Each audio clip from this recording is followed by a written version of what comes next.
The next submarine built by the Japanese was the 2,243 surfaced and 3,061 submerged ton I-6, which was started October 14th, 1932, and was completed May 15th, 1934.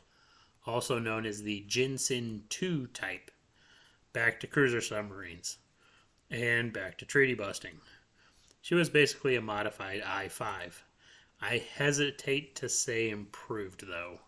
Compared to her predecessor, she was a little faster on the surface on the top end, but at the expense of range. Range, however, was still droolingly long, though, so I'll let you decide. Her maximum diving depth was also deeper, if only slightly. For her deck gun, she adopted the then new and larger 125mm dual-purpose gun, but without a director, that's questionable. It did give her a heavier punch. Like I-5, in the mid-30s, she was fitted to carry a disassembled float plane in storage tubes after the sail with a catapult behind it. Like I-5, this rear-facing launch was found to be impractical, and in 1940 the plane, catapult, and hangar were removed.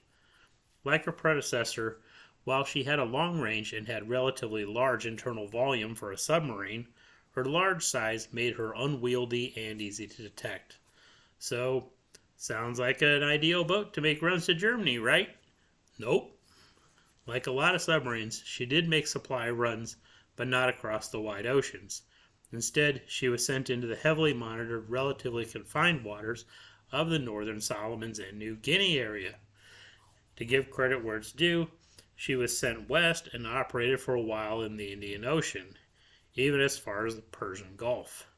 By the way, Japan, if you want to hurt the British Empire, that's where you do it. I guess I'm a little late. As a bit of trivia, she was the last Japanese submarine with aft torpedo tubes.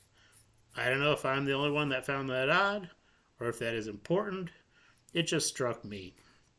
Also, and I'm sure this will come up, she was the gal that wounded Saratoga, taking her out of the war until just after the Battle of Midway. For it, and despite her size, she actually lasted quite a while. Depressingly, when her time finally came, it wasn't by the enemy, but rather in a case of fratricide. Bummer. Main armament was 4 bow and 2 stern 533mm tubes for 17 torpedoes. A single open 125mm deck gun was mounted forward of the sail. Propulsion on the surface was produced by 2 diesel engines, which provided 8,000 horsepower that ran the 2 propellers and recharged the batteries for a surface speed of 20 knots. While submerged, she used her batteries to power 2 motors, which produced 2,600 horsepower for a top speed of 7 knots.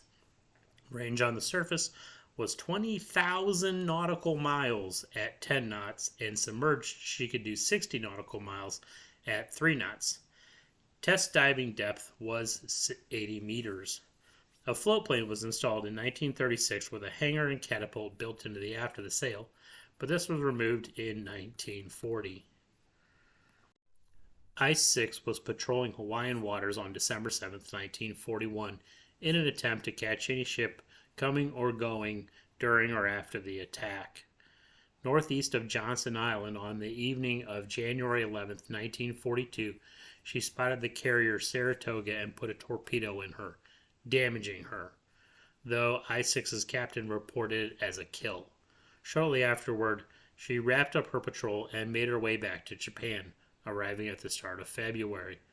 With the refit completed in mid-February, she headed to the East Indies and spent the later half of the month patrolling there in support of the invasion.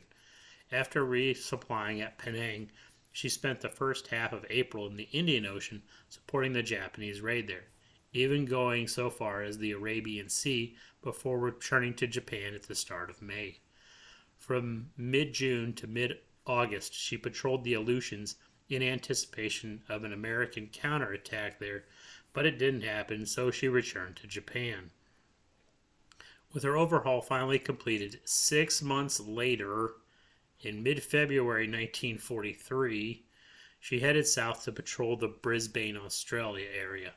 At the start of April, she joined the list of submarines tasked with making numerous supply runs from Rabaul to New Guinea until the start of June, when she returned to Japan for refit. From the start of July to mid-September, she operated in the Aleutians again before returning to Japan. Again resupplied, she again headed south at the end of October and again ran supplies from Rabaul to New Guinea until the end of February 1944, when she returned to Japan. In mid-June, she left port to intercept the American invasion of the Marianas. She didn't get far. In the last hour of June 16, 1944, northeast of Hachu-Ajima, the freighter Toyokawa Maru mistook her for an American sub and rammed her.